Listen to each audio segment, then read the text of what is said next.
Peli kaka biso nyonso tokufa mutu atikala tepo tozomona lokolo ndireti lukuteleki ma miso ezame mobala lelaka te pasi na motema. Réponse akopesa biso ezali kaka yondo kobongisa mboka oyo po tozomona mboka yango banda élection esalama likambo moko ya malamu eza te. Président oyo azobukonzi soki azalaka président soki azalaka nani o toyebi te. Elo tikali ezaka batia mura na FARDC baya babakisa ba awa pour tous les sortes ya ba voler baza awa batie bango ala na rompanga ba te fa nane ya totanga bula fufu to romole ya totonda te.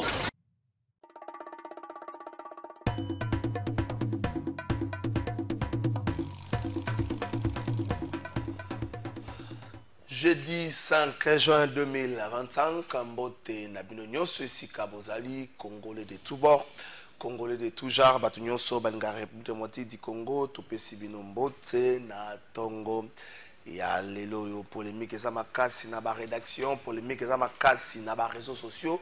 Nzokande mokolo ya lobi président ya CESA kameka ki komema moins éclairage na mai oyo alobaki avant-hier oyo ba réaction ya ko ya na bangambo président CESAC Christian Bosembe juste communiquer zali a préciser a communiquer na bango esika moko te apekisi na ba journaliste batanga kombo ya président ya kala Joseph Kabila Kabange esika moko te apekisi bango apekisi nini pesa nga communiquer juste apekisi nini communiquer zali juste apekisi nini apekisi promotion ya ba activité Joseph Kabila kosala apekisi na ba etandoike na bino na ba média na bino koyamba bato ya famille politique na ye décision ezali pona 90 jours ezali mesure mo conservatoire ezali pona 90 jours na simana yango alobi bien likamwana ba ko soumettre yango na plénière je crois que plénière ya c'est ça que ezali mokolo ya lelo ba ko soumettre yango na plénière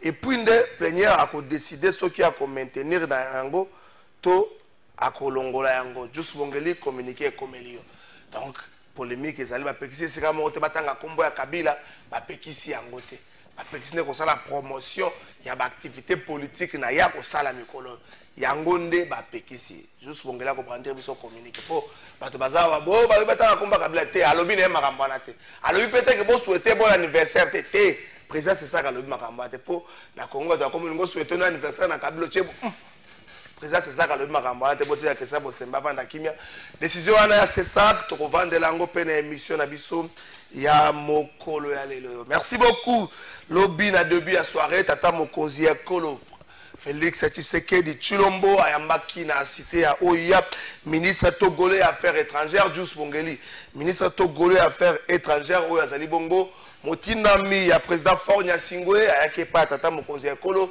kopesa na ba félicitations na ndenge République de Moitié du Congo azali élu membre non permanent ya Conseil de sécurité ya Nations Unies.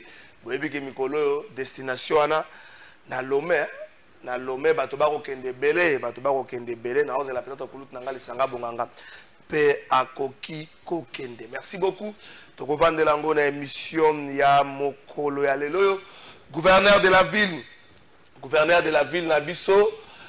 Merci beaucoup Maurice Gigando na pesi mbote gouverneur de la ville na biso asangisaki mokolo ya mardi pa beaucoup maître nyonso ya Kinshasa pona nini apesi bango ba instruction ferme na likambota ya assainissement ya ba commune na bango eloko a martelé alobi balabala ezali wenzete alobi pe balabala ezali garage te esika moko te na Kinshasa amona lisusu voiture moko evande sala 5 ans mukolo nango soka kufa soka kenda soka sa matika ngo na balabala comme parking éternel na ye abisi fo ba évacuer ba véhicule nyonso na kati ya balabala ezala mutu aza awa azomona kuna musika eza pe élément sécuritaire makasi po bano akulu na babata makana ba véhicule wana apesi yango na ba bourgmestre abisi na bango bato sa likamba na melikambo pe assainissement abendi bango mato po ba bourgmestre bakoma ko batama o mosolo bazozwa bazo célébrer plus ba mariage samedi on était bana na likambo ya assainissement to vandela ngo pe moi 2-3 minutes na baki yango na ebandeli République de Moitié du Congo ezali eli membre non permanent à Conseil de sécurité des Nations Unies. Victoire diplomatique, bénéfice nango et cause à la nini la biso Congo. Ba Congolais ba yike ba banziete et sengel na biso to profiter de l'opportunité oyo. Non seulement ya ko tombola mongongo pona makambo zo saleme la biso mais ya ko luka pe ko tia musapi na lisu ya batu oyo ba fungola ka miso na bango mavondo pona ko luka ko sala la biso mabe. Na lingala ngo na lobela ngo est-ce que vous comprendre ko tia musapi na lisu ya batu oyo ba lukaka basa la biso mabe na lolenge o bango bakanisaka basa la biso mabe. Wana zali maye to ko lobela na émission na biso ya mukola lelo Martin Fayulu, depuis Asala qui annonce, Asala adresse les mokola lundi, tata mokonzi ya kolo, bila kisaki favorable, ya koyambape Martin Fayulu toza kozela, lelo to komi jeudi le jeudi toza kozela, esa koyambe lelo, esa koyambe lobi, rencontre wana bato belé baza kozela yango. To monaki Adolphe Muzito a salué pe sens patriotique ya Martin Fayulu, atali siete esa retard esa la kate pona kosala makambo malamu. Po ete bango ba monaki yango banda kala Martin Fayulu moni yango na soukate so moni yango mo après bango mais elle est quand même juste moko encourager selon le secrétaire général de la Nouvelle-Zélande ko Blanchard Mongomba rencontre to zelango nini ko bimakuna mais motuna na ba journaliste ba kozana na biso na plateau to bazana na biso na plateau. Qu'est-ce qui va changer sur le plan sécuritaire na rencontre? Est-ce que crise na biso est essentiellement politique? Pour Bango Mbale Kokutana, c'est beaucoup plus dans le cadre politique. Mais est-ce que la crise est uniquement politique? Est-ce que nous avons une crise politique dans le Congo? On a mambi to koto na bandeko. Bakozala na biso na plateau avant de kotite longi ya kota na pesa mbote na directeur ya information ya télévision monene antenne 1 mon mboka Eric Iziami a cause à légende. Ah, Eric Iziami a cause à légende. Il y a kota na ba débat mais Eric Iziami a cause. Eric Iziami soka soloba. Oyeki sasa moi sika, il faut amuser ko funga. Pour raison na tuna ye. Question moko boye sur les en fait bato to koma ko sala moi ko accuser ni ba benga ngoni pourcentage élevé à population ya Kinshasa cause à la base il y a détérioration ya ba conditions. Mais est-ce que ça justifié? Pourtant to loba Kinshasa to vandika kana moi 30% 70% allait habiter. Est-ce que biso ne to zanga kite ko projeter makanisi na biso ke lobby to ko bota bana ba ko bota Kinshasa sengeli fungwama. Mais ce que so na tuniye yo yebi Kinshasa te si fosi mba stilo obanda ko koma. Pour Rozoa, on a vu na bino na sima nango zu kombo nango na mutali boso vandaka nango. Eric Iziami a légende. Eric Iziami, monsieur le directeur na Pession Mbote. Merci beaucoup Yambo ya robanda koloba na banino pa kokoriser le monga na na directeur information te pa na biso, directeur information comme John Gombo Chipamba. Ngabana zaka moko ya ba journaliste wa salamsa na kati ya rédaction ya antenne A o ya magi biso elenge. Ouais, tu yo ko mbuta. Alors voilà. Alors, merci beaucoup de l'invitation. Au Benganaye,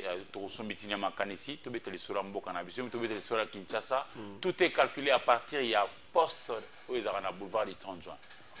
Le kilométrage na biso nyonso nyonso Kinshasa et bandande na poste na grande poste. Auto comment on négliger? Ouais, on négliger les lots. So na bato ba bansomi ya mboka na solo ba Denis Tukuzu, numéro 1 DDK.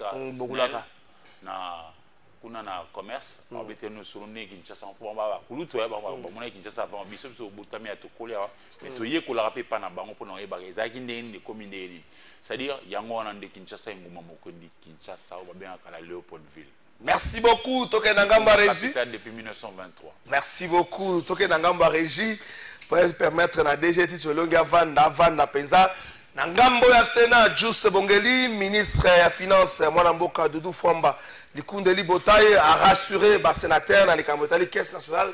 Il y a péréquation. Mokolo, il y a mardi, Nangambo ya Sénat, 5 projets de loi défendus par les ministres et la finance de Doufouamba Likundeli Botaye. Oyo, Ayaki Bongo, qui répond avec brio, na question orale avec débat. Oyo, et tout Namaki et Panaye, dans les Cambotali Caisse nationale, il y a péréquation. Et c'est là qui monte Bongo. Il y a le sénateur Christophe Lutundula. Et à propos, pardon, moi le métier à quelle sa péréquation? Pardon, nous qui maintenant tout le monde belé belé a eu annoncé le sujet belé. Qu'est-ce sa péréquation on est à nous ça nous donne. Ils a quoi assurer l'équilibre entre les différentes provinces parce que vos yeux le lengue mon côté net sika toujours que na banso kuna na Collège Sanozali, chef-lieu de la province, il y a Lualaba. Lualaba est un territoire 5. Sandoa, Kapanga, Dilolo, Muchacha, Lubudi. Alors, Collège Alisano. Warande Bissika, 12e conférence de gouverneur au Salema, Awa, Mikolozoya, je crois le 13 juin. Alors, Nayango, Bozio est un Lualaba. Lualaba, c'est la partie la plus riche, il y a continent africain Mobimba. C'est la capitale même du cobalt. Bozui, alors là-bas, ils étaient forcément Bozui. Par exemple, il y a Kwango. Kwango pèse dans 5 territoires. Feshi, Kahemba, Popokabaka, Kasongolunda, Kenge. Ils ont tout peine na Kinshasa. Mais Bozui, Kwango, ils ont le lengue mon côté na Bozui, là-bas. Qu'est-ce que la péréquation est ça là? Misolo Mikotaka, par exemple, na province, il y a là-bas. Ceux qui ont belé, bah, ils repartir de manière à ce que moi, en tant que mais après, qu'il n'y a pas de Kwango, n'a pas province moins nantis. Ils doivent paraître moins nantis que les autres. Donc, à peu près, nous avons Mboka, Doudou, Roussel, Famba, Likunde, Libotem, Azaki Lobby, Nandako Babera, Sénat, la Chambre haute du Parlement, ici, là, ça, c'est ce Kozala, pour nous avoir sombitina makanisi, n'est-ce pas ça pour te mettre qu'est-ce qu'on a en branle, réchauffer. Voilà, comment fonctionner à plein régime pour Natina été Missolomien et Kolo et ça la reparti de manière équitable. Pour Banso, tous en a été, et ce qu'on a dans la classe, tous en a l'hôpital, c'est au moins moins minot, tout ça la guérison abisso, et c'est au moins stade, l'air des jeux, c'est qu'on a à moi moto, pito, nembo, etc. Tous en prendre, tous en zéla, tous en etc.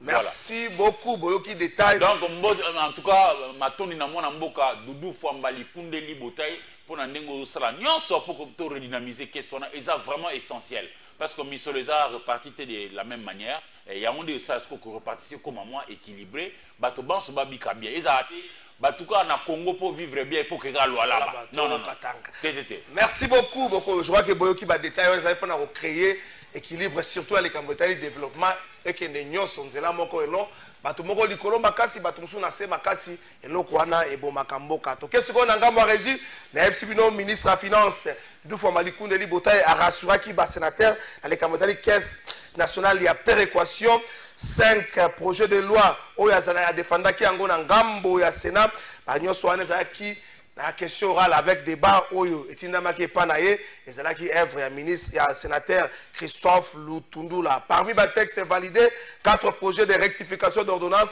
présidentielle portant sur les accords de prêt ainsi qu'un projet de loi modifiant la législation sur la lutte contre le blanchiment des capitaux, le financement du terrorisme et la prolifération des armes de destruction massive. Toke na ngamba régie toka ministre ya finance. De l'OPEP en substance de 3 accords de prêt négociés et conclus avec le gouvernement de la République. 2 s'inscrivent dans le cadre du programme régional d'appui au développement des infrastructures et valorisation des ressources en eau frontalières entre la République centrafricaine RCA et la République démocratique du Congo, notre cher et beau pays, à travers le projet Prédire. Ils ont été signés pour les premiers le 5 octobre 2024 avec le fonds de l'OPEP pour un développement international avec un montant total de 30 millions de dollars américains et pour le deuxième, le 16 octobre 2024 avec le Fonds africain de développement FAD pour un montant de 12,5 millions d'unités de compte, soit 16,6 millions de dollars américains. Ces projets Prédire, qui s'exécutent en 2 phases, constituent une opportunité pour la République démocratique du Congo d'amorcer dans sa première phase la résolution de la problématique de l'amélioration des conditions de vie de nos populations dans les provinces du Nord-Ubangi, du Sud-Ubangi et de la Mongala à travers la construction et la réhabilitation des infrastructures d'eau potable à Gbadolite, à Mobaye-Mbongo, Yakoma, à Bouzi, Wapinda, Kotakoli, FIWA et Biguenor.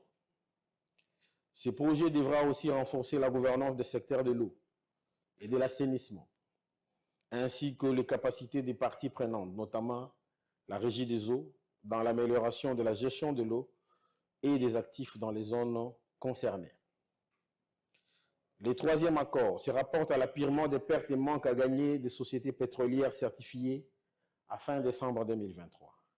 Il a été signé le 29 novembre 2024 entre la République démocratique du Congo et un consortium de banques commerciales congolaises, Equity BCDC, First Bank DRC, EcoBank DRC, Standard Bank RDC, sous forme d'un emprunt syndiqué d'un montant total de 469 millions de dollars américains. Les contrats de financement signés en date du 29 novembre 2024 visent à régler les créances accumulées depuis par les sociétés pétrolières, résultant du gel des prix de carburant institué en 2009 afin de prévenir une éventuelle crise d'approvisionnement en produits stratégiques. Alors qu'un premier décaissement de 123,5 millions de dollars avait été réalisé en février 2024, pour payer une partie des dettes certifiées, le gouvernement avait prévu un deuxième tirage de l'ordre de 282 millions de dollars américains pour apurer les créances restantes à fin décembre 2023. Les négociations avaient permis de réduire les conditions. Merci beaucoup na bato baza na ngambo régie Clovis Odinga mwana Livulumba Nzalemba Igor mwana Kisensu et puis le très spécial Juice Bongeli plus que CTL Deko Tito Liongi na Pession Mbote. Merci Trésor Kalafa na chaque fois ben rabiso na ngana bandela moi likambo ça la kabiso bien ça la capé bien pour la République parce que nous sommes redevables na République Congo zali ko kende wapi et outi wapi. Est-ce que tu as fait kimia pour na koyebisa moto la moto est sa mi responsabilité na ye. Voilà au moins il y a un salaire qui chaque fois que soko bengi attaque pe na tamsu nzo to simbate to linga pato ya to fungola bana mboka o etali destin ya mboka na biso parce que nous n'avons que ça comme la République dans la mboka msote. Toujours à 3 minutes yone Eric Ziami journaliste a ruiko se comporter ndenge ni na période auto sanango. Nangongo yo manduke kolela bande ko mususu ba ko kufa nangongo yo parti moko ya territoire na biso depuis un certain temps allait ko échapper na contrôle ya pouvoir central et comme na bato moko yo peuple azwe bata sala nini azo vivre désolation le roi lobby bakangaki balevaki bazwi ba ilenge mususu na ba territoire kati ba memba on a Goma journaliste a se comporter ndenge nini to ebike polémique et botami autour ya message ya président ya CESAC ayaki koloba ngo lobi apekisite patu batanga komba Joseph Kabila ma pekisi na ba journaliste o bozali bosala promotion ya ba activité politique ya Kabila apekisi pe na bandeko ya PPRD boyamba bango na ba etando ike na ba rédaction na bino bosala bango musala o bosala ya traité ya collecter plutôt traité diffuser ou publier journaliste na ngongo esengela se comporter ndenge nini. Na motuna na yo na 3 minutes pe singa la kabolango. Première question à 1 minute, deuxième question à 2 minutes. Les journalistes congolais, il faut se comporter ndenge nini. Les journalistes ça régit la loi Mobimba. OK. Il y a toute une loi et bah bien les journalistes ça a la responsabilité au totangi. Quand on parle de la responsabilité, nous sommes dans une situation de guerre. Ils ont toujours son macambo avec beaucoup de légèreté. Parce que les gens sont irresponsables. Il est journaliste mais la mouton c'est un frappeur. Oh. Je dis c'est un frappeur. Ce sont des moutons noirs au bas côté, on peut ça mouton passer. Ce qui n'a mabélé au yonde konanga ozana kinyate au sam sana journaliste ndé. Voilà pourquoi baïba qui n'a coupé ça à l'époque haute autorité à médias au lelo comme c'est ça. C'est une institution citoyenne. Et y kosunga les contenus surtout ya ba programme et y kosunga narratif il y a journaliste une responsabilité. Tozo Kabolango a responsabilité à gouvernement où il peut s'appartenir à ndeko ministre Mouyaya il a géré politique il y a communication à l'État. Nazo ba bien ça un peu il y a en parallèle. Il y a journaliste tozo en temps en guerre où la République est attaquée. Automatiquement l'information sur Okozoango Wapi. si ce n'est qu'il n'y a pas d'instance où ils ont bunda. La source officielle. Bien sûr, entre autres en armée, entre autres dans la police, entre autres dans le ministère de renseignement et consort. Tu pars là-bas, tu as l'information, ce posant la source d'ailleurs, au comparé, de manière que Oye peut se préserver. L'objectif est zanine. C'est d'abord pour toi-même et la communauté. Yo a informé, pourquoi informer Batounine? C'est ça le problème. Même si les journalistes ont le droit de dévoiler sur ces informations, mais dans le lobby, dans la nouvelle loi, ils ont réussi ces sacs, tu dois nous dire, tu dois collaborer avec ces sacs. C'est ça qu'on est en mingi. Tellement que l'on a bossé et tout le monde a la tendance, il y a coacha haine et tonani. C'est vrai que Bossé peut avoir ses erreurs, mais responsabilité à yo, mon palangani sango. Yo ndozana au parleur. Les gens t'écoutent plus. Ministre Mouya Kanisi qui est président de ça qui a annoncé la décision de la Oyo à Solola. Les journalistes que vous êtes et tout le temps que vous avez une opinion. Effectivement, il y a mon lobby bien. Il y a ça pour le contenu. Abani ko kota la carte à règlement. On a dit là, règlement c'est le gouvernement, c'est Mouyaya. Lorsque vous partez réglementer pour toucher le corps de journalistes, là ça devient Mouyaya. C'est ça l'aspect juridique et la responsabilité. Bossembe a créé à outrepasser à Martin Kolomingi. L'Assemblée n'a pas de limite na bango. Il y a un ministre. Mais précisé, le président c'est ça qui a précisé que va soumettre les mesures conservatoires. On a un ciment. Va soumettre un document. Va soumettre à l'Assemblée plénière. Oyo a koeba na kotala ce qui a poussé ce qui a renforcé a alléger mesures. Donc moi j'ose croire que c'est important pour nous en tant que journalistes, nous avons bien sûr la responsabilité. Ndeko Kalafay, Ndeko Iziami, Tozana guerre. Le pays est attaqué, le pays est occupé. On ne négocie pas avec les morts. Tout à l'heure, il n'y a plus de jeunes à Goma. Il y a plus de jeunes de foi. Makambo bo moya bataka bagante balubaka oyo bazo vivre na Goma na awezandire mokote pour les ala jungle a okoza na nzalo sengi. Tu comprends? Okoyo ko loba no ozolo batte soko lobi bo lobi na buto kufi. Est-ce que vous comprenez un peu cette situation là? Il y a un journaliste qui est arrêté, je crois que ça fait 5 jours, 5 ou 6 jours, le 6e jour. Traitement na ko nezandire. Bakangié na bato M23. Ça fait le 6e jour. Donc c'est le 5e jour. Donc tout réfléchir dans le contexte de Congo, dans mon l'éternité. Voilà pourquoi je dis, le journaliste n'a 20 secondes, comportement journaliste n'attend Oyo, Azala, responsable, pe à tout ça, Mibeko, Oyengebene, journaliste, entre autres, le livre jaune, Atala Oyo, la déontologie du journaliste, parce que ce que vous avez dit en côté, il faut que la mesure à ma casse pour les journalistes, c'est pas ce qu'on a dit. Merci beaucoup. Eric disait même question. Le journaliste congolais s'est comporté Nangongo, tout ça. Un sérieux.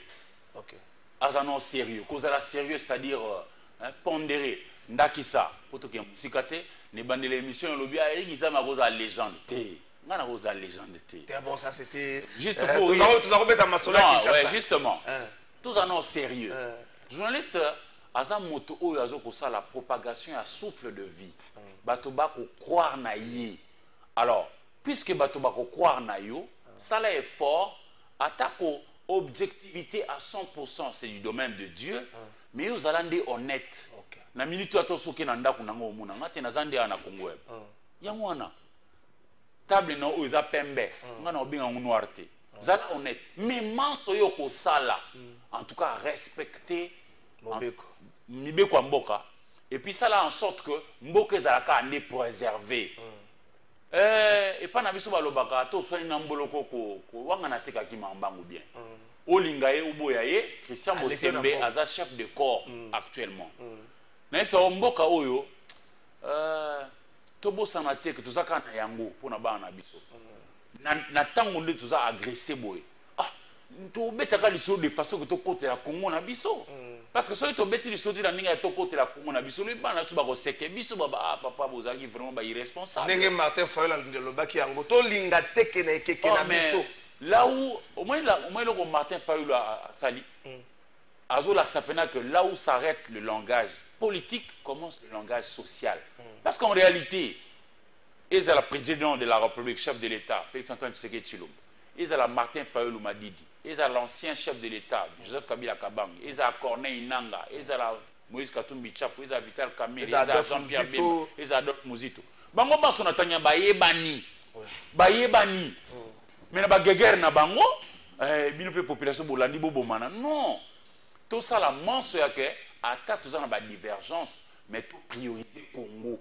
Tout boma Congo té, po yende mama na biso banso. Vous comprenez? Na approche ma kamninga osala nga pena na côté na la République. Nga na côté na la République. Et puis avant na annoncer likambu, il faut na vérifier solo makamna ko loba. Est-ce que ça pena o na nina lobana? Et puis attaque couper ça solo. Est-ce que mamna loba et ko construire mbokango to ko buka mbokango? Parce que la vérité pena so za ngopé ko loba. Toute vérité n'est pas bonne à dire. Les tisiko na beti solo aya, caisse de péréquation. On na tane na expliquer boy. Moi na muké wala ndinga na to beta on lisolo a comprendre caisse de péréquation. C'est-à-dire tu apportes un discours qui construit. Vous comprenez? Nga na tina tina zo soldat mu bopa meni masanga na eso wa piazo langwa na zui na filmer na tient na réseaux sociaux. Non. En quoi est-ce que ça nous fait avancer? En quoi est-ce que c'est une bonne information? Moi j'ai besoin de l'information qui va nous faire grandir. Parce que par ailleurs a yoche soldat ya mboka na zo langwa masanga. Mais ba moni pe na Côte d'Ivoire. Ba moni pe na Gabon. Est-ce que ba ko menyaye? Est-ce que ba ko sepela nae? Ya mo tozara na réputation tant mususu pe ya malamu te. Ben voilà. Alors, il ne faut pas tout ça, le Congo batching. Le Congo batching, c'est-à-dire, il y a un masura mabi.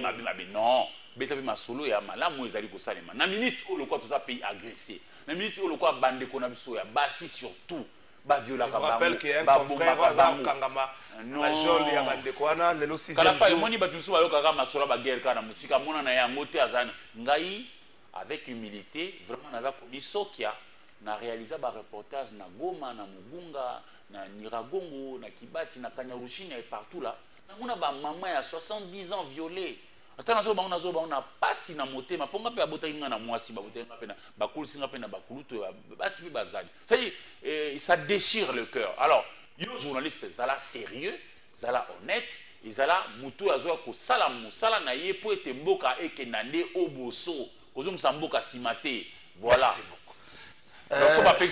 Pour ça la promotion qui est à Mouto à Mandoki, bah on a raison. Au bout il y a la promotion, vous comprenez? Il y a une légende. Ah, mais pour par exemple l'ancien chef de l'État qui mérite respect, hein, par ailleurs, hein, Joseph Kabila Kabang. Encore on tape dans la légende facilement. On a pris cet exemple. Imaginez, on a habité qu'il y a Ibi, on a un justice dans toi l'obate. Imaginez l'ancien chef de l'État à Zanango. Soit par exemple le long na zumo kano yake. On a travaillé comme un pays entreprise commerciale. Bako fungola pe ba part. Baza na ba bateau te. Na misolonga na zana ngona sombi 20 bateaux. Biseke na minano, biseke na michio. Talaka biloko yokota na bamboka. Imaginez, azupi na misolona e.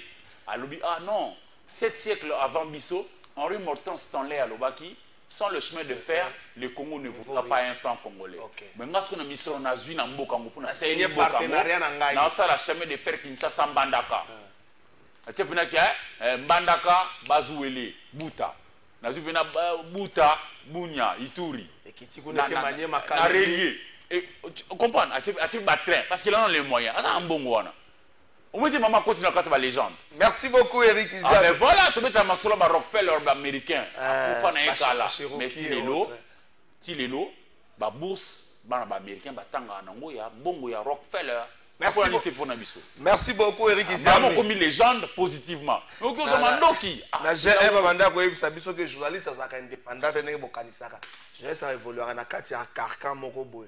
Na carcan wana mobeko mboka ezali loi o ezako kambaye le roi journaliste ali. So journaliste bino ba indépendant et comme moi langage moko. Non, l'indépendance c'est ça qui va influencer au oui, il y a quoi influencer donc. Mais le penaso babi qui contenu na bisobo sala promotion ya ba ebanso bazali ko zwa mandoki à ce sujet-là Christian Bosembe a pleinement raison. Na robeta te lisolo na kumisa moto azui mandoki pa boma o aye moko bana. Merci beaucoup de Kotito le cannabis na makambo susu République démocratique du Congo élu membre non permanent à Conseil de sécurité des Nations Unies pour l'exercice 2026-2027 victoire diplomatique ba congolais pelé baza ko saluer ango mais ba congolais bazo saluer ango avec insistance ko loba ndenge nini tokosala to profiter na yango kako talobaki musu ba esenga ndenge nini tokosala to tia musabi na lisu na mutu afungwelaka biso misu mavondo.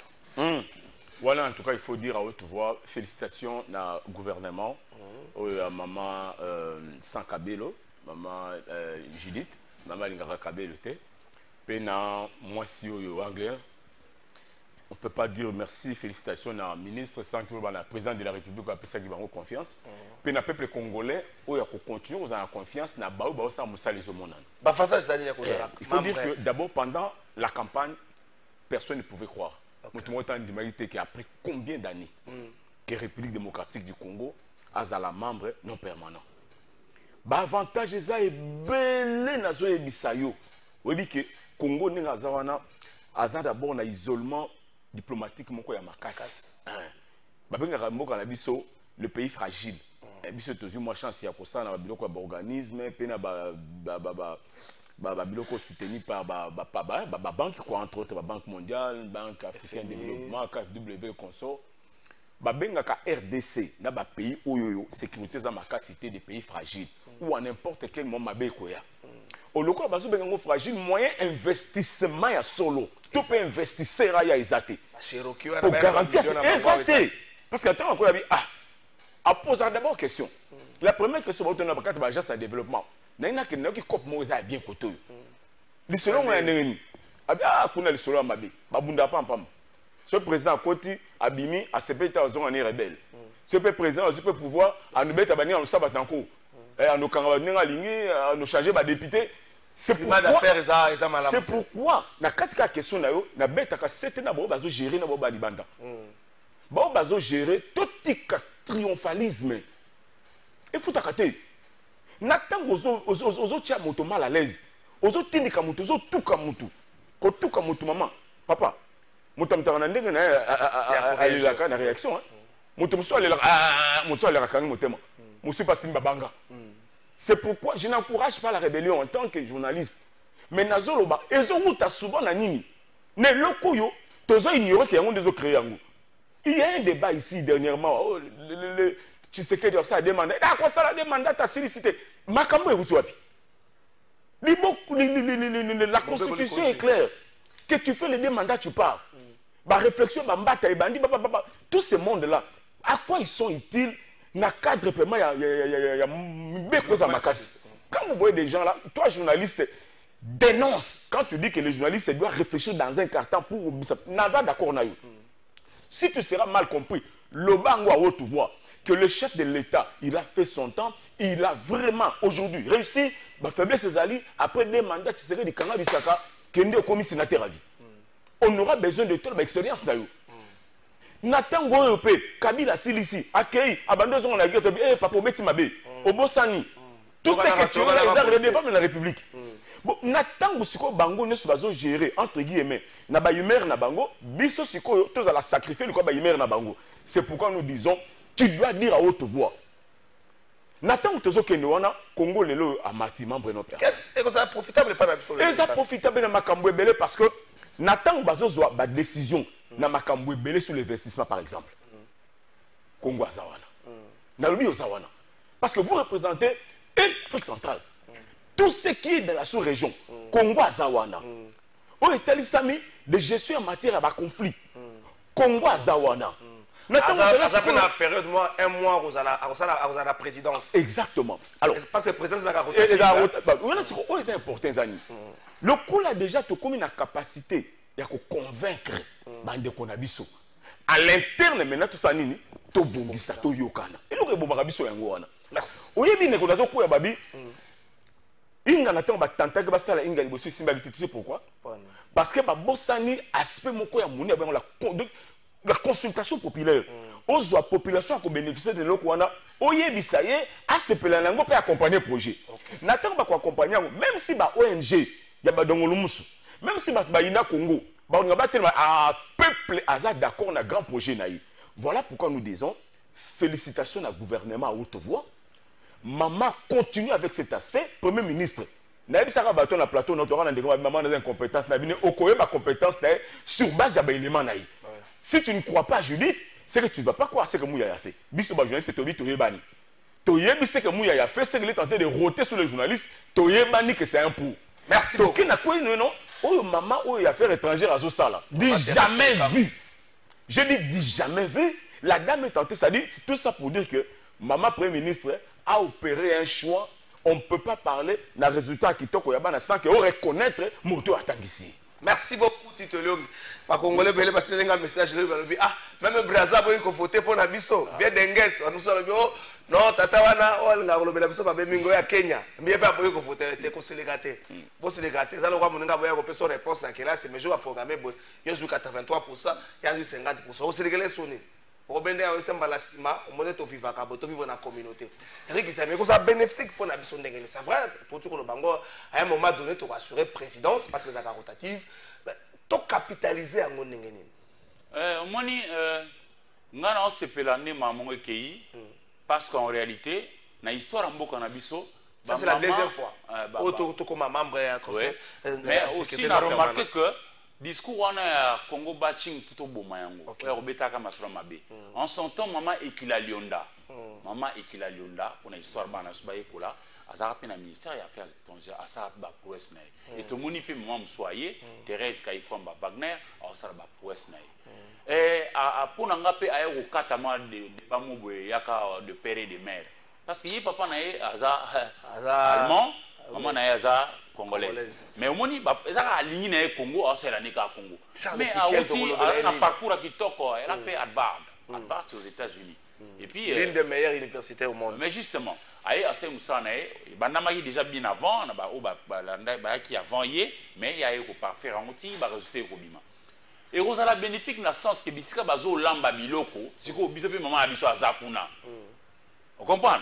Et ça y est lamba ma bama baninga baza biso bama su bazate siko biso mo pe Congo pe to zala wana bisika ba olamba donc to kapé non mama pesa biso biloko sans zungu ezate non bon mama su ba non boté la pe wanga bana Congo vous comprenez ça dit to za ko participer na débat wa pe pa ibaza ko za ba décision ya mokili eza bénéfique mais awanga na zo beta CT kulutu tite otoloba tite lionga otoloba il faut to salande en sorte que mandat yango autour de 2026-2027, ils ont 2 ans. Et ça la tête au lalisco na balori na biso a toujours déjà triomphalisme. Non. Et puis toti kapé kaka de côté à côté la kaka ke tout la partie où baza au pouvoir. Non, il faut que nous puisions expertise na niveau ya nation. Attends congolais. Na congolais. Oui bien les Cambouana, t'as bien ça songolo que ne zoye China place. Parce que ils sont sur le parti politique comme les Camboyo, ba décision zouama pour la génération future de manière positive. Parce que moni pour n'engager avoir double victoire. Et salama qui paie bongo na Genève, na Suisse, pour le droit de l'homme. Ce que ça me fait bon au niveau de New York. To capitaliser on a bato ba yebi, bato ba verbete parce que tout ça quand ma casse na théorie dans les faits sur le terrain comme ça la pratique à la faible. Mais il faut placer ba bon pion ou faire triompher la cause nationale congolaise. Pourquoi la cause nationale congolaise? Nous sommes un pays agressé. Le Rwanda a réussi ça na lokuta na ye, na ko faire presque la communauté internationale pour les Camerounais à génocide où ils appellent réel. Moi, je condamne les génocides. Et ça m'a le 10 avril 1994. Mais bah réussi ça à tirer bah ficelle puis bah dividende dans les Cambouana. Mais biso génocide, génocoste na biso et ça au quotidien. Ni maintenant on a plus de 5 millions de Congolais qui vivent en errance. C'est-à-dire on va en Ituri, mais retrouver na Bukavu. So quand na page Facebook nangai, na réalisé un reportage moko boye. Toki ozwa na mona Pweto za na province ya au Katanga mais bazo ozonga bayana Manono eza na province ya Tanganyika. Pourquoi na sali na toi ki libako au sala réalisation ya reportage wana eza na kata page Facebook na Eric Izami so côté na kato monango Croix-Rouge CICR communauté internationale de la Croix-Rouge azako luka ba pandisango oni ba kondima atako ba pesi misoloté andimi aki au sala musala wana. Mais pour vraiment je le dis avec humilité et c'est là pour l'un de mes meilleurs reportages vous comprenez c'est-à-dire bana biswana jusqu'au pouvoir il y a que tout le bela bango na ba instance il y a prise de décision il y a makasi tout ça fait en sorte que Michel Nabiso par exemple chanteur que beta partout pour na obeta sur le Congo Mais beaucoup de la diplomatie, ça là autant. Bisous, tout ça, il y a un domaine de communication, tout ça là autant. Et etc. Soldat par exemple, etc. Mon et kozwa mayonnaise aux autres la bisupé positivement. Il y a pas longtemps, même auto parlementaire, Koutanina prix Nobel de la paix Nabiso, Sengi n'a autre prix Nobel de la paix, plaider quand même cause ya Congo parce que Nabiso vous mettez plus de 30 ans génocide. Donc tu gagnes nango, mais tout ça la tenue par exemple dernièrement on a tout ça qui présente la Union africaine et comme ils ont dit comme temps c'est triomphalisme mais non tout ça on a attitude on a tout ça une attitude ya bateau juste opportunité à s'offrir un auditoire et passer ce message au ça que tout convaincre et puis tout consolider conviction na biso na ti lobby et bo télévision malamu c'est-à-dire tout ça pena kimia mais dans tout ça il faut pas tout bosser il faut toujours recréer notre armée et ça pour moi essentiel parce que autant von Bismarck un acteur politique majeur il y a Allemagne à Zagdoloba une diplomatie sans l'armée c'est comme une musique sans instrument on est au bêta a cappella en même temps tu as gagné les lots bravo na maman Judith Sumina Tuluka au Samsara Kitoko bravo na maman Thérèse Kaikwamba Wagner au Samsara Kitoko bravo na ensemble Ambulamatari réunion sur gouvernement banso mais tout bêta c'était pour tout bana biso ba côte armée ba za la former tout ça vraiment équipé tout kende liboso et bongo et ça m'a bien tout ça mandé tout ça kala. Merci beaucoup. Le retour du géant Congo quoi. Mokolo ya mardi Denis Mukwege a joué qui partition naie à l'obel si ba prix Nobel texte eza yé soko ke même na ba compte ño sur réseaux sociaux yé okoyoka phrase ya liboso pona koloba na batu ke koki to kufi pe mingi ça suffit yo pe na kwa na yo télémander patrimoine ya lobaba yo pe na kwa na yo sala yango ya Denis Mukwege sala mi yo pe sala ngona domaine nyonso evoluaka okutana na bato oyiko mema sango sala yango to conscientiser pe to bala likambwana to ekobota na biso ngonga ndeko Eric Izami ndeko Tito Liongi. Est-ce que la crise congolaise est un cas politique? Est-ce que ça la crise sécuritaire?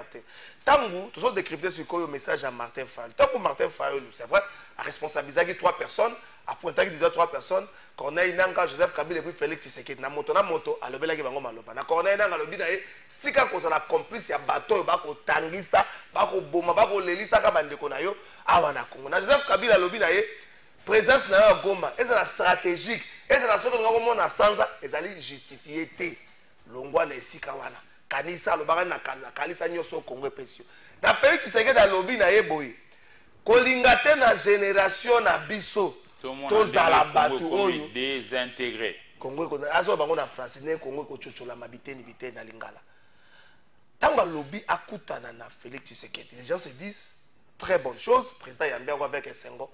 Est-ce que la crise est un politique? Beaucoup de sur le plan sécuritaire et comme maintenant. Peut-être 3 minutes au décrypter pour répondre à la question. Bon, pour tout gagner pendant temps dans l'émission, Martin Fayol, c'est une personnalité politique à réfléchir à haute voix. Ok? Il y a un niveau pour le bagarre. Mais la chance que lui a, c'est-à-dire à sa personnalité politique où quand il dit, les autorités les saisissent publiquement. Et ça veut à mon Dieu pour ça veut. Eric, ça peut vu. Ngapé n'a salivé. Un peu de différence seulement parce que lui a été candidat président de la République lorsqu'il a perdu les élections et Bimisaki, bah moi, maintenant, il n'a pas besoin qui le président élu. Vous voyez, en tant que président de la République, il saisit la balle au bon, puis al bois Kimbela. Nambela où il a bêti, au cas où il prend le président de la République, le président sortant, Kabila Ibisie, présence na Goma, ils ont justifié. Alors, il a parlé la langue. Parce que Kabila, Kofanda na Libanda, il y a un mandat déjà d'arrêt international contre lui. Ce qui a fait une Dar es Salaam, le pays on a collaboré na RDC Nyonso. Nakaya, service à sécurité au Bachaka Moko. Donc on peut arrêter Kabila comme un enfant, on peut extrader na Kinshasa. Donc Martin a eu des informations à mon côté. Nous disons que c'est vraiment un Congolais de solo, ça peut énerver. Il y a un gouvernement régime. Et ça la makasi va pousser Batou na à côté. Peut-être que Kabila ne voulait pas aller à Goma. Tu lancer un mandat contre lui. Alors que Bissomoko to solanaï. Tozo lukelo qu'on a contre Ango. Dans la cas dur quand je veux parler sur la paix. Tant que je peux me condamner à Félix Saïd Nangote. Mais le silence là, le silence a toujours une option. Quand on dit moi je m'abstiens, abstention est un parti positif. Comment tout ça t'est? C'est que le chef est d'accord. Et Martin Akenanga Mwakabila le dit, présence c'est justifié, mais Nanga Mwabi, na génération tu sais que de la mise na yo, Mboka Ekabwana, c'est-à-dire tu as une responsabilité à gestion. Benga Batuba solo là, et de la dialogue sincère. Na kati ya pato na ici on a dit que biloko ebe ngazo sala on a eza distraction. On a déjà vécu ça. Tout le monde a un chalet razo ba me bozo monter beta bango 2 mois. Vas-y papa bonheur ba bete 2 mois. Ba ma beta msu 2 mois simbité. Ce sont des choses que Congolais nous sommes matures. Arrêtez de travailler pour votre vente. Pour tika ko travailler pour na ba imer na bino, pour travailler pour na Congo. Il y a une responsabilité, on n'a qu'un seul président. Donc on a une égalité. Tous les exigeants, il y a mon bébé. Si on la libère, maman ça a jeté. Là. Maman déjà libère la médecine parce que l'enfant va continuer à pleurer. Et le peuple doit être exigeant. Nous n'avons que ce Tshisekedi là que nous avons élu. Nous avons la balité. Na lobi na yo a petit pendant de point avec non, to okutana yo. Tozo solo là. To kenda ta na lomé. To kutana to yebani. Yo na Kabila boyoka na kinini. Parce que Martin il a rappelé pouvoir naïf, entre guillemets. Même si les choses ont évolué, mais nous devons s'évoluer pour que ce plan balkanisation est ça. Ceux qui te continuent à y mettre, tu sais que on sera tenu responsable parce que yo zalaka na émission mon nene plateau de vérité. Est-ce que tu as risqué pour dire la vérité même si bakokima yo ko pesa mbongo ministre ya finance akokima oui ba pesa mbongo Bastille. Il y a combien contre la mission? Bon, ça y est, tu comprends? Non, non.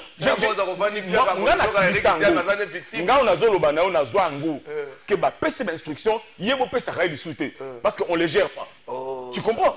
J'ai même perdu poste à Moussala. Je t'ai dit une consultation. Au nom de la vérité, dans la responsabilité avec les cas. Est-ce que la crise est uniquement politique? La cause au lobby est à Bakoutani place. Non, on pose pas. On pose problème lié à rencontre. Mais est-ce que la crise est uniquement politique? Rencontre na bango. Qu'est-ce qui va découler de la rencontre? On a pu une certaine paix. Ce qui rencontre, on a ils sincère. Et donc bon, ma la sincérité. Mité ma ba kondi mité ma bé. Nazolo ba tu vois mi kondi za ka moté ma malamu. Ndenge Martin sur initiative. Déjà, Martin Kabila, qui déjà n'a ni numéro signé un protocole d'accord par rapport à la résistance. Tu comprends là? On sent que Ndela Moko Ezali, connaissant Kabila, n'a pas mbité, connaissant Kabila, la réaction à Kabila, il cherche d'abord à s'isoler à Zouamapenaï. Et il ne peut être à l'aise que le Congo. Aucun pays ne peut protéger Kabila. Mais parce que pour nous, pour quelle raison? Merci beaucoup. Tu comprends? Alors, cette crise, oui, elle est politique.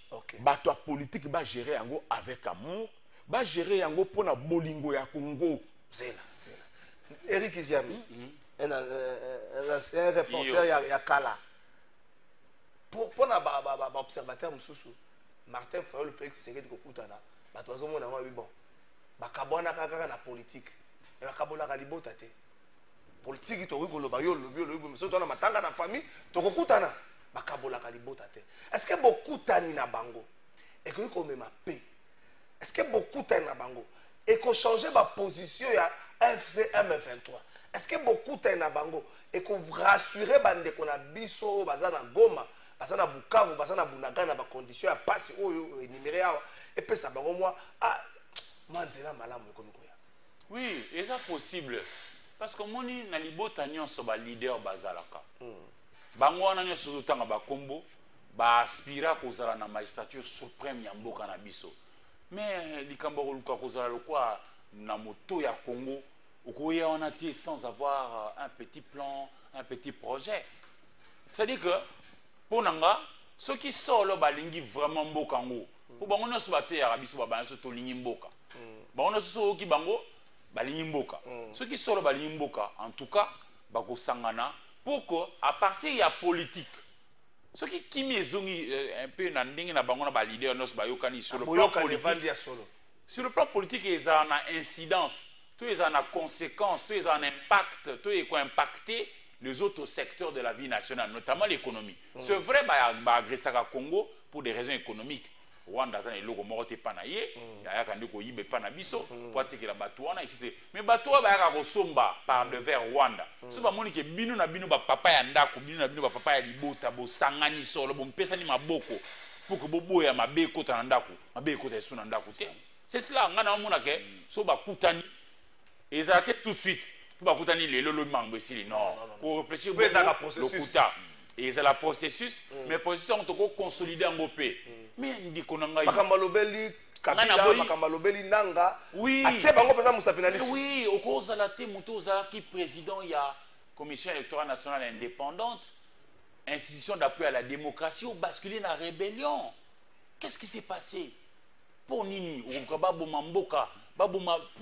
Et pourtant, il y a un simba qui prenait ma casse à la démocratie. Non, qu'il a pototé. Non, qu'il a poté en Afrique. Ghana, n'a pas passé.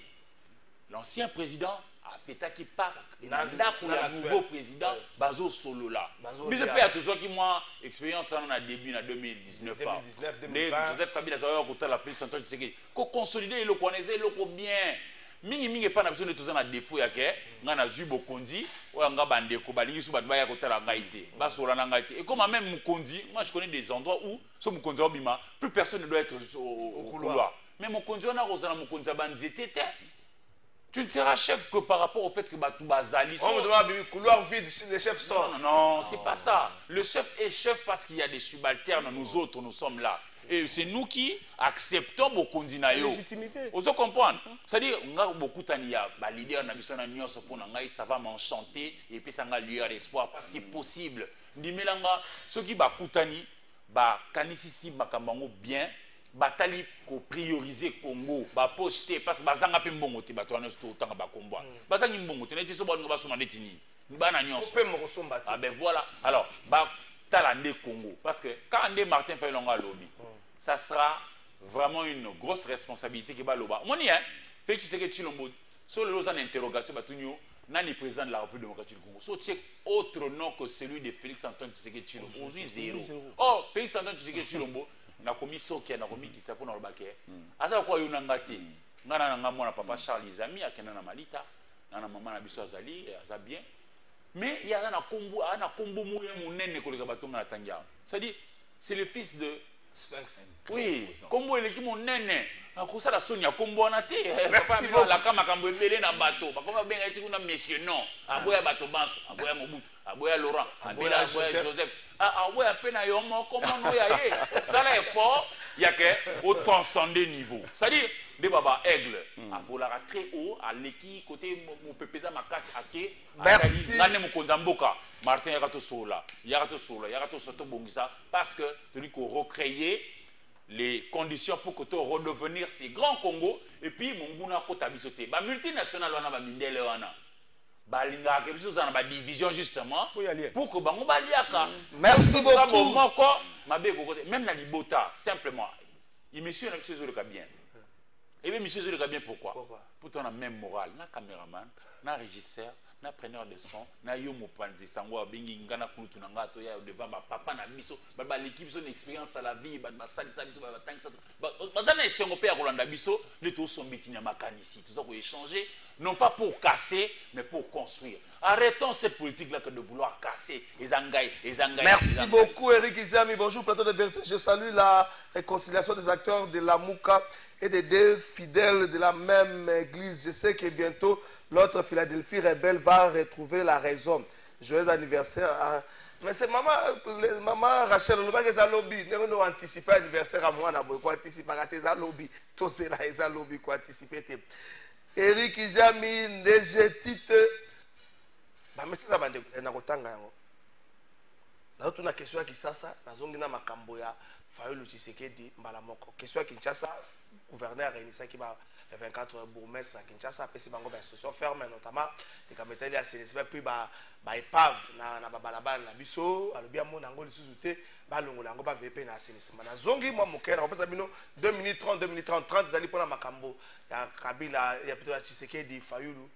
Pendant que bango ba sololi émissaire moko ya président togolais na Kinshasa, ministre des Affaires étrangères wazalaki lobby na Kinshasa, chef d'État mbaki ye na pourquoi. On a comme l'impression Togo a comme que poussa na kapembe na biso mingi tango boyo candidat pour na komemaka solution.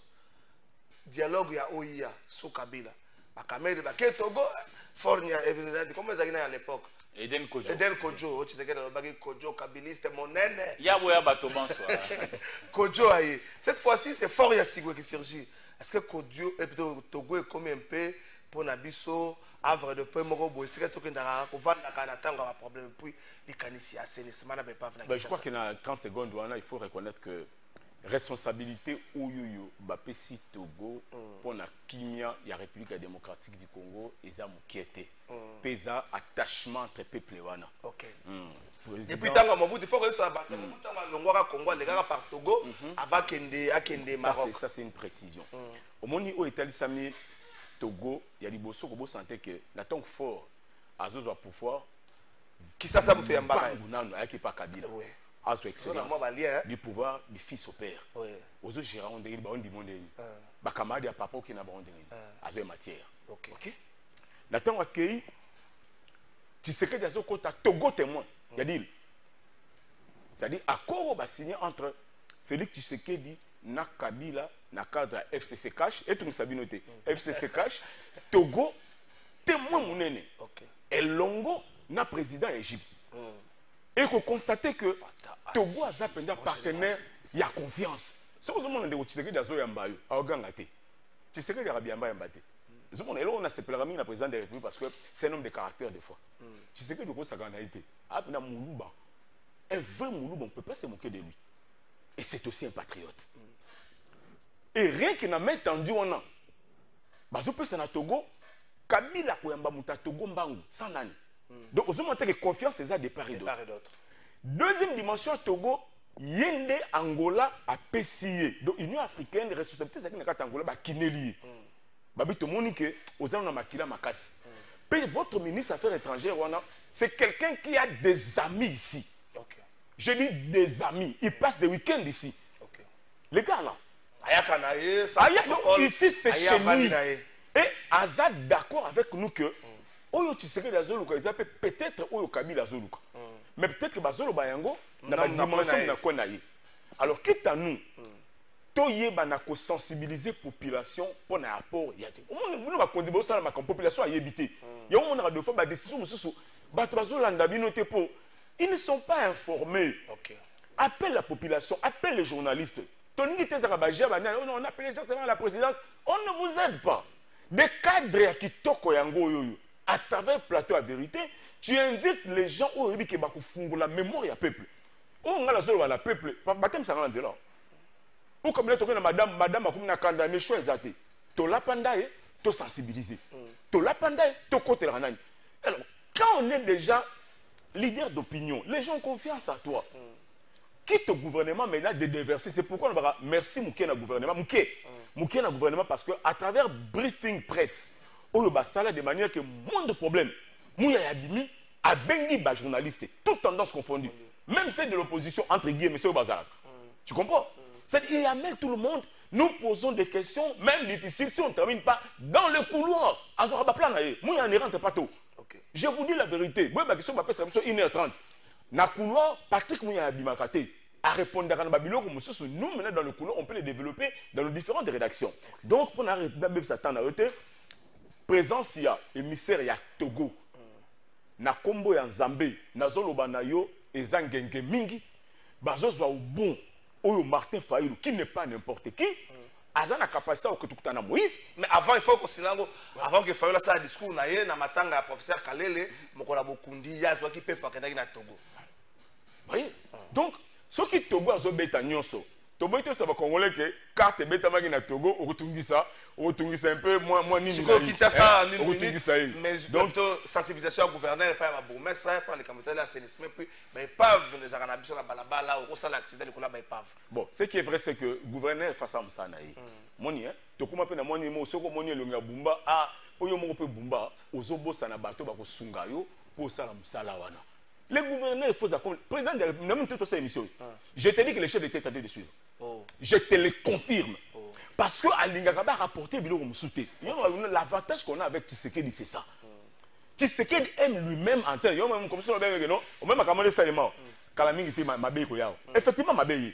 Miguel, on y a Miguel. Miguel il s'est d'abé na nyoso boli. Mais Tshisekedi doit aller na Simalisu. Un petit rapport ONG. Il s'est saisi du monde, il a instruit son directeur de cabinet. Et c'est aussi comprendre. Pour dire que l'avantage qu'on a avec Tshisekedi, Toti Kayete face aux flatteurs. Il faut être regardant et exigeant. On n'a que lui. Et il sait qu'il n'a que nous. Bumba Nakiti, Bumba effectivement, Salam Moussala Nayo, Olingo Longola, Bamituka O et Tem Saminanzela, effectivement, mais Pesa Pebiso, Bisika Oyo, Tokoninga Totia Motuka. Merci beaucoup. Bonjour, plateau de vérité nationale Ndabino depuis commune à Kimbaseke.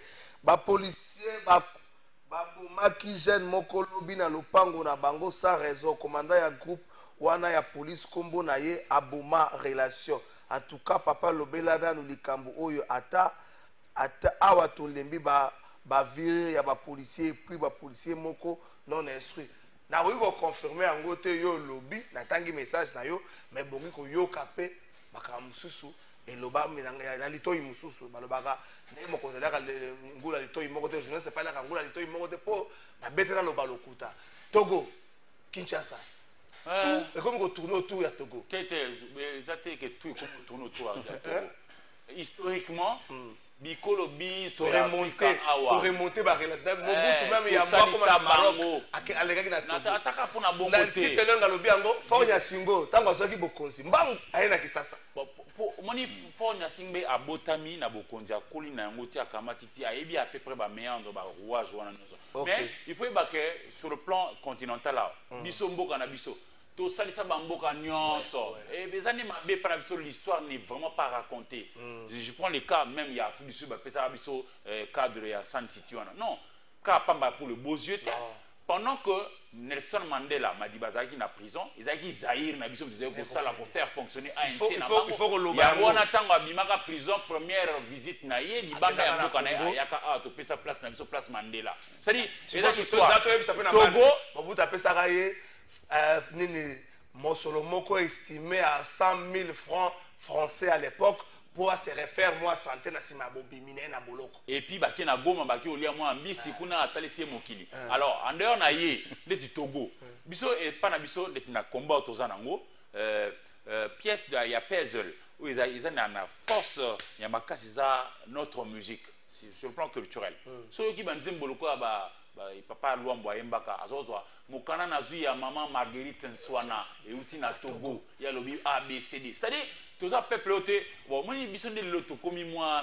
ndenge tout ça baza balek na biso si je dois le dire ouais mais tout ça na relation depuis toujours et comme ça na mobinoté Togo ezo sala kaka bongo na tina yake bango tan bazala ka bien basunga ka biso peto ya ko sunga bango parce que ngana yebi que il y a même des entreprises qui existent au Maroc oyo biso Zaïre to créer un mot maman chef de l'état auto yamba une des envoyés spéciales il y a président il y a Nanyo Maroc té Nouakchott awa pena Sénégal Mauritanie alobi première école tout le quoi Isam na bango institut supérieur des arts et métiers ba côté bana royer ko la couture première école ya modèle wana isa Zaïre mtetongela bango et ça fait bana tout ça la makambo moni Zaïro bateli abeta masona kana Congo batching makaba mabe tout ça la makambo malamu ebele alors pona ozonga mambo etali likamba Togo faut nya singbe ya dema aza mwana ya nkumu boyebi ya dema etc alors baika na ndeke tout ça les makambo pour kenda bien pour ça il na moi processus ndenge banda ki tient les autres kenda mais seulement to yeba que batika ba leader na biso ko camper na ba position OK parce qu'on campagne dans la position. Parce que la négociation est catégorique, campagne dans la position. Non. Parce que la négociation avec un esprit à concession. Oui, pour que tu aies avancer. Oui. Parce que le monde entier, et ça, pas nabiso. Mais on peut faire une solution. Tout part, il y a qu'on a une bonne volonté, il y a un Congolais qui a uni pour que tu vaincre l'ennemi du dehors. Parce que les Nations Unies, ça fait plus de 2 décennies déjà. Et bien, MONUC et comment MONUSCO. Ça depuis plus de 20 ans déjà. Pour résoudre le problème car répété. Tobengi EAC, Tobengi SADC, Tobengi CIR, CIGL, Tobengi Songolo Pakala. Mais Alors, c'est comme ça que dans le lobby, tout part, il y a la bonne volonté de nos leaders. Ah, on a ndaku, tatana maman, tout prioriser bana. Est-ce qu'il faut que tu aies siko? Kinshasa, Kinshasa, malheureusement, tu es échoué. Papa, pas tout l'ongola. Oui, tu es échoué. Bon. Tu es sur la zone économique spéciale. On a dit devant le ministre de l'Industrie. On a question. Beaucoup ici Pepsi, merci. Et puis c'est de la merci. Mais la bouteille nango, ils ont bébi ça environnement. Bon, ça été industrie, il y a quoi absorber par exemple le plastique. Parce que ça par exemple, quitte il y a plastique, c'est le mot utile plutôt que le bébi environnement. C'est-à-dire Kinshasa, tous une d'été, bateau à malonga, pe à malamu, bah ça c'est plutôt kenda au bosso. Tu es baki que Kinshasa, au Congo, chaque 20 ans, tu doubles la population. Au bout de temps, tu as 6 millions et demi d'habitants. Mais 20 ans après, tu as mis au-delà de ça. C'est-à-dire, par exemple, l'Ikamba Itali, Mituka. En 1960, Mituka a eu combien à Kinshasa? Le lot 2025, Mituka a eu combien? Merci beaucoup, Eric. Tout ça, Manzela, gouverneur, qu'on négligeait pas ce naoté. Il y a un gouverneur à travers la terre, comment le président de la République. L'actuel président turc a été gouverneur. Bush Junior a été gouverneur. Merci beaucoup. Jacques Chirac a été maire, l'équivalent gouverneur par etc. Yopé, ce qu'on s'allie ma kamala, mon Kinshasa, ma Kinshasa, Barota, la Oli soit bien. Yoko Salama, 1 million, c'est là que tu as mis ça. Nzela. Attarde-toi sur Nzela. Kinsuke Bota Mabanga. Kinsuke Bota Mabanga. Bajen basé belé. Il aura mis balé. L'insécurité, comme il braquage, c'est une unique. Il dit que ça a échange, monnaie. Il y a mis braquage, il y a mis ça tout. L'otiliki. Merci beaucoup, Eric. Merci beaucoup, Eric Iziami. Merci, Nadek et Titelong. Merci, Nabat téléspectateurs. Dans tant qu'à moi, 2-3 messages d'Avino. Bonjour, plateau de vérité. Ngaï, M. Francis Moudimou, depuis Lemba, na 5e émission Kitoko Boye, pédagogique et aussi patriotique. Il faut elle quand même. En différé na RTNC papa tika makambwana bengela kabiso ba invité à boye et non ba journaliste. Ah merci ndeko asepena na bango ba boye ba journaliste. Ah ndeko bonjour kana fa tout la biso ndeko nani atindiye a sensibiliser biso pona beaucoup tani ya Kabila na Tshisekedi. Merci Alain Nambiza tolobeli beaucoup tani ya Kabila na Tshisekedi tozolobela Congo tolobeli de appel ya Fayulu tolobi pe ba ko kutana eloko moko te ekangi mboka wana na beaucoup tani na bango ndeko. Martin Fayulu et Félix Tshisekedi connaissent très bien que la situation de la guerre d'aujourd'hui, c'est Nanga et Kabila qui sont utilisés par la force étrangère. Et c'est possible aujourd'hui, à travers l'appel de Martin Fayulu, on peut rapprocher JKK et Nanga pour se parler sous l'égide des catholiques. À vous, les journalistes, de faire un grand travail, de motiver à travers vos émissions les leaders rebelles d'arrêter la rébellion. Alex Eyongo depuis Matete. Merci Ndeko, Alex. Le message peut être bonjour Ndeko Kalafa Ibatu Bazo, Boma Congo. Premièrement, ils sont politiciens, deuxièmement, ils sont journalistes. Parce que les journalistes, c'est comme Chelsea, n'a pas flatteur. Chelsea l'ingolo banini flatter na yebi Chelsea na yebi tendeko déjà filmé en Angleterre attends Chelsea bonjour Congo web eloko nini Aladji baba ya Sénégal alingi koloba na Félix papa Alphonse baba ya Sénégal pardon beaucoup mon fils semaine mi balé oyo merci ndeko embouteillage bonjour papa Bosembe doit apprendre à faire la différence entre la censure et la régulation de l'information. Merci maman. Bonjour Ndeko Trésor. Rencontre Wana Yaba fa égale 0. Donc Fufuna Masangu.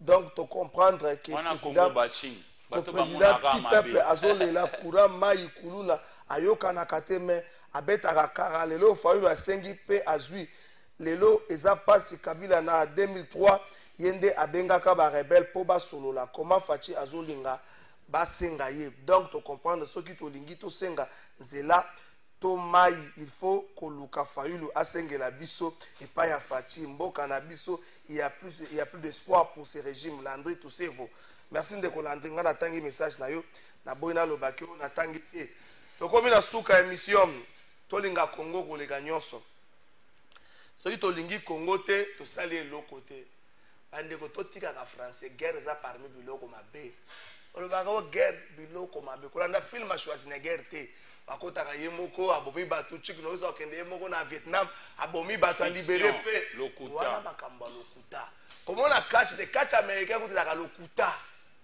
olinga Congo koleka nyonso lobi na moni indien mozo menacer congolais wana côté à Surcouf na malheureux sincèrement. Non. Yo, non. S'il vous plaît, bonjour Trésor. Aujourd'hui, il y a beaucoup de journalistes qui travaillent pour combattre les pays à cause de l'argent. Bandeko Bazana plateau, Baza conscient qu'aujourd'hui, la presse déstabilise les pays de Alain Vumbu. Bonjour Trésor. Pour Nangaï, Ata président Félix Akoutanina Martin Faye, une solution assurée exatée pour la crise sécuritaire. Oyo eza pénalisé. Ils ont pénalisé mboka na biso to vanda to so la biso nyoso na linga ka émission na yo mingi maman Mado Ngeleka. Merci maman, bonjour Kalafay. Pourquoi pas Félix Kabila et Martin Fayulu et les autres forces vives du pays va discuter de la situation que le pays traverse actuellement pour éviter la rébellion organisée. Nekodi Dokakila. Bonjour Kalafay, est-ce que depuis Kabila Azana Goma Boyoki Batu Bazo Kufa kuna pourquoi pas Toyoka Makanisi na yepe Batu oyo basali leloyo Kabila akota Goma eza pouvoir actuel Zoba azakaka Zoba Tigana mwana Nzambe de Lingwala. Bonjour Trésor Kalafa eza ba émotion ya batu ya pouvoir yango wana ezobo mamboka na biso na agitation ya pamba soki bazana posa ya kosala la te na Kabila baloba na biso ndeko Carlos Chamala. Bonjour Kalafa siko bosemba boy liberté de la presse akangapé France 24 na RFI na ba chaîne étrangère mususu comme akomisi Kabila célèbre merci naye Patrick Mouyaya ezandeko kwiki depuis Lemba merci na bino ndeko ngana la mwana ya soldat nazo sabino makambo oyo bino boyebi te. Na 2003 nazo sisa humanité papa nanga zo expliquer biso ndenge nini il faut akende na est de la République démocratique du Congo précisément na ville à Bukavu comme commandant force aérienne ya province wana ebi akenda na Sud Kivu akenda na 2003 azonga Félix Tshisekedi azui pouvoir na 2019